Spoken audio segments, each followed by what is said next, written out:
Rubén Fernández es óptico de formación y escritor, autor hasta ahora de relatos breves que no se han publicado, y acaba de dar el paso de publicar su primera novela larga. Se titula Cuando llueva en Marte.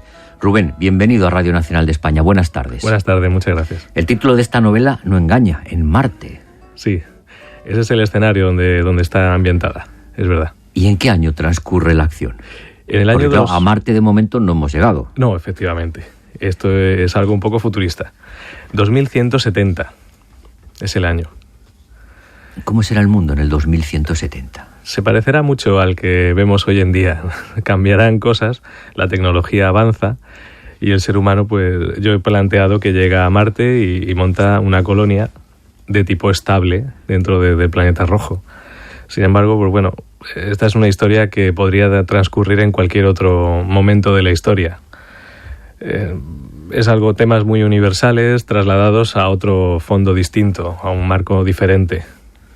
Bueno, en este libro el autor ha tenido a bien incluir una serie de aclaraciones para que el lector se pueda mover con soltura, ¿no?, en esa nueva dimensión marciana, ¿no?, del tiempo y del espacio. Lo primero es que el año cero es el año del inicio de la construcción de la colonia marciana, ¿no? Exacto. He tomado como año cero, digamos que el 2080, que sería mi visión de cuándo empezaríamos a tener algo ya estable dentro de Marte. Y ahí en Marte hay ajustes de las horas del día y en los días del año marciano que no son exactamente igual que las horas o los días terrícolas. Correcto, no es exactamente igual. El día marciano se parece mucho al día terrestre. La NASA le llama sol a cada día. Yo he preferido no ponerlo porque en nuestra cultura sol pues ya está muy bien definido con lo que es. Le he llamado día marciano simplemente, y son 24 horas y 40 minutos cada día marciano. Por eso se parece mucho al nuestro. Luego hay una aclaración que viene al final del libro, que en el que hablo un poco de lo que es el calendario marciano. Utilizo un calendario que se llama dariano. Es un calendario muy bien establecido. No hay ningún calendario oficial de Marte. Realmente cada uno puede utilizar el que quiera. Todavía no se ha establecido ninguno. Pero el calendario dariano, que está hecho así por un físico que le puso el nombre de su hijo Darío y le quiso ya homenajear llamándole calendario dariano a este calendario de Marte, son 24 meses de unos 27 o 28 días, dependiendo. Ese sería el marco de tiempo que utilizo. Sí que se nota mucho es la diferencia de la gravedad en Marte. Sí, hay una diferencia, es aproximadamente el 33% de la gravedad terrestre. Entonces eso es un condicionante a la hora de vivir en otro planeta como Marte. Yo he puesto en la novela que la gente tiene que tener unos hábitos ya establecidos, como ir al gimnasio, ejercitarse como manera obligatoria. Ahora nosotros podemos decir que en la Tierra es algo que alguien puede hacer si quiere o no, pero allí no puedes elegir. Allí es obligatorio, aparte de vitaminarse, tomar una serie de medicamentos preventivos. Y el ambiente es irrespirable. Fuera de la colonia es irrespirable. O sea, porque allí más del 90% es lo que aquí llamaríamos veneno puro, o sea, CO2. Sí, no podemos respirar la atmósfera marciana, es verdad. Esto tenía un juego muy interesante, porque no lo hemos comentado, pero Cuando llueva en Marte es una novela negra dentro de una novela de ciencia ficción. Entonces me gustaba tener un entorno muy hostil y que restringiera mucho, unos escenarios más concretos, más claustrofóbicos en ocasiones, y tener ese ambiente fuera de la colonia, esa atmósfera marciana que puede acabar con la vida en una cuestión de pocos minutos, era muy interesante. Y todo ese ambiente se ha hecho respondiendo a criterios científicos. He intentado, efectivamente, que todo sea a base de criterios científicos y que esté bien. Lo que pasa es que aquí entramos en un tema que la ciencia va avanzando, van descubriendo muchísimas cosas de Marte. El propio título se llama Cuando llueva en Marte, suponiendo que es algo que nunca ocurre en Marte. Pero cuando yo empecé a escribir esta novela, todavía no estábamos seguros de que hubiera agua, había indicios, pero luego se descubre que sí, efectivamente hay agua, que hay un ciclo hídrico, con lo cual la ciencia que va viendo en el libro muy posiblemente se quede obsoleta. ¿Cuántos años para preparar una novela así? Porque claro, solamente lo que afecta a las cuestiones científicas exigirá su tiempo. Requiere tiempo, efectivamente. Yo le he dedicado 2 años. El primer año fue un año muy de documentación. Hubo que mirar muchos aspectos sobre cómo se podría organizar Marte, sobre cómo habría que vivir, sobre esos hábitos de vida que decía. Entonces requiso de aprender mucho sobre el planeta Marte. En los años 50, entonces en Estados Unidos, la muy abundante literatura futurista y también los cómics que pintaban un mundo, el del siglo XXI, con unos avances tecnológicos que, si los comparamos hoy, pues no siempre acertaban. A la hora de plantearse cómo sería el mundo, y además en otro planeta, dentro de siglo y pico, de siglo y medio, no se corre el riesgo de ir, porque claro, ahora los avances tecnológicos van a una velocidad de vértigo y muchos de ellos son inimaginables de un año para otro. Totalmente cierto, es inimaginable. Yo en mi caso he intentado hacer un ejercicio de especulación, irme adentro de un siglo y pico y buscar qué pasaría entonces, pero es imposible saberlo. Y lo único que puedo hacer es un poco mirar la tendencia que tenemos y extrapolarla a lo que sería Marte. Una cosa que juega en mi favor es que, al tratarse de un planeta distinto, no tiene por qué seguir la misma línea que sigue el planeta Tierra. Podemos decir que nosotros avanzamos muy deprisa, pero la tecnología, los avances, incluso las modas y las tendencias tardarán más en llegar a un planeta aislado, donde la comunicación siempre va a ser más difícil, donde no hay un transporte continuo entre un planeta y otro. Por ejemplo, el tema de los transportes, a día de hoy se puede tardar, dependiendo si estamos en perigeo o apogeo, la cercanía de la Tierra con respecto a Marte. Podemos estar hablando de que se tardan desde 9 meses hasta lo mínimo de unos 5 meses.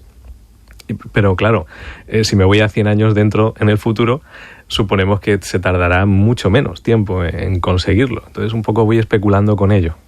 Uno piensa en Julio Verne en el siglo XIX, cómo fue capaz de imaginar toda una serie de cosas que luego se cumplieron. Pero eso no siempre es fácil. Uy, eso es muy difícil. Pero eso es cosa de genios. Ya Julio Verne, para mí, está considerado como un visionario.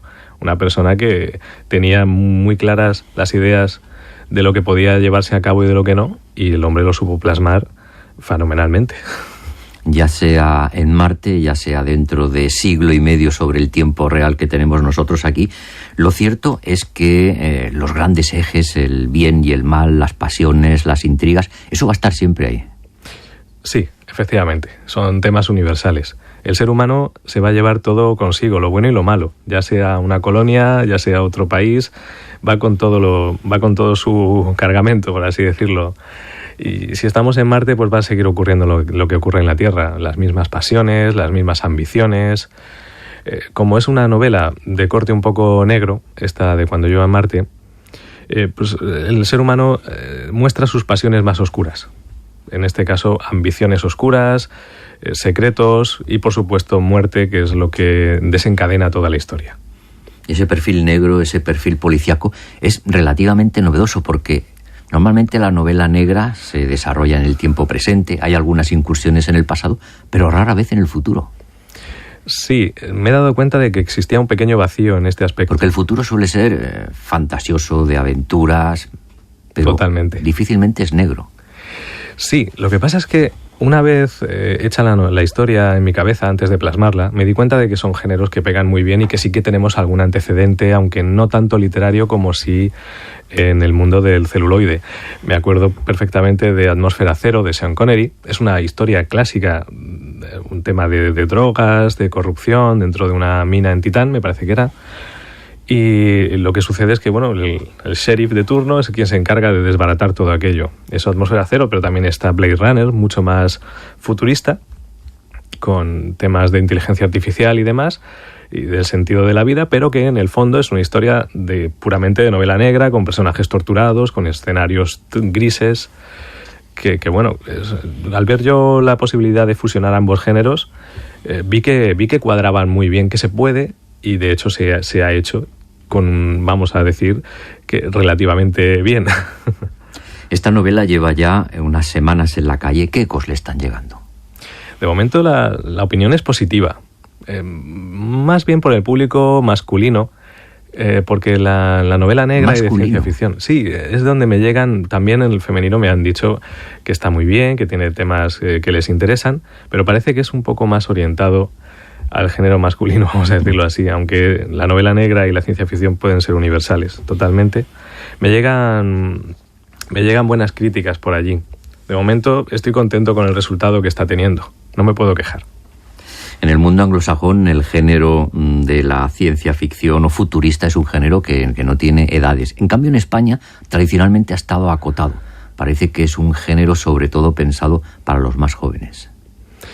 Sí, es verdad. Es un género, parece que menos culto, sería una forma un poco fea de decirlo, pero más orientado al público juvenil, menos adulto. Eso sí sería mejor. Un público menos adulto. Sin embargo, pero ese es un fenómeno que se da casi solo en España. La verdad es que no lo sé. Es verdad que la mayor literatura que yo he podido leer de ciencia ficción no viene de España. Eso es cierto. Casi todo, y bueno, los grandes clásicos de la ciencia ficción vienen a ser los norteamericanos como Philip K. Dick, por ejemplo, o gente de alto nivel como Isaac Asimov. En fin, pero de aquí en España es verdad que no tenemos muchos ejemplos, por desgracia. Pero ¿y esta experiencia le invita a seguir escribiendo? Sí, me anima muchísimo a seguir. Principalmente porque yo me he divertido mucho escribiendo esta novela. No tenía ninguna pretensión de publicación, simplemente fue por probar. Lo mandé. ¿Y se escribía en ratos libres? Sí, en el poco tiempo que tenía. ¿O había una metodología y un ritmo de trabajo? Había un ritmo de trabajo, pero era un poco forzado. Era buscando los huecos que había. Donde se podía, pues yo sacaba tiempo para poder escribir, para poder seguir documentándome con lo que había y molestar a quien pudiera por hacer un poco de revisión de lo que se estaba escribiendo. Oye, esta es una novela larga, más de 400 páginas. Sí, es cierto. Bueno, en este formato son 417 y sí que es larga, es verdad. Tiene bastante contenido. Bueno, y nos contaba que se ha planteado seguir. Sí, me he planteado seguir, tanto seguir por donde se quedó esta historia. Es una historia autoconclusiva, pero que da pie a poder continuarla. Y sin embargo, lo que estoy haciendo ahora es la precuela. Estoy inmerso en la historia que viene antes, en concreto 3 años antes de la que estamos viendo en Cuando yo iba en Marte. Con lo cual podemos encontrarnos con una vocación de saga. En principio no iba a ser así, pero viendo lo visto y con las críticas que van llegando y demás, pues me animé a continuar. Además, para mí era un poco más sencillo, por así decirlo, porque ya el mundo está creado. Me gusta el entorno que se genera en Marte, en la primera colonia. Me gustan mucho los personajes. Entonces, como ya tenía una historia detrás, pues quise plasmarla en otra novela anterior a esta. Quizás no tan ambiciosa como Cuando yo iba en Marte, porque pretende ser un poco más sencilla, un poco más de explicación de dónde viene todo. Y luego ya me reservaré, digamos, la artillería pesada para cuando continúe esta historia. Para siguientes experiencias.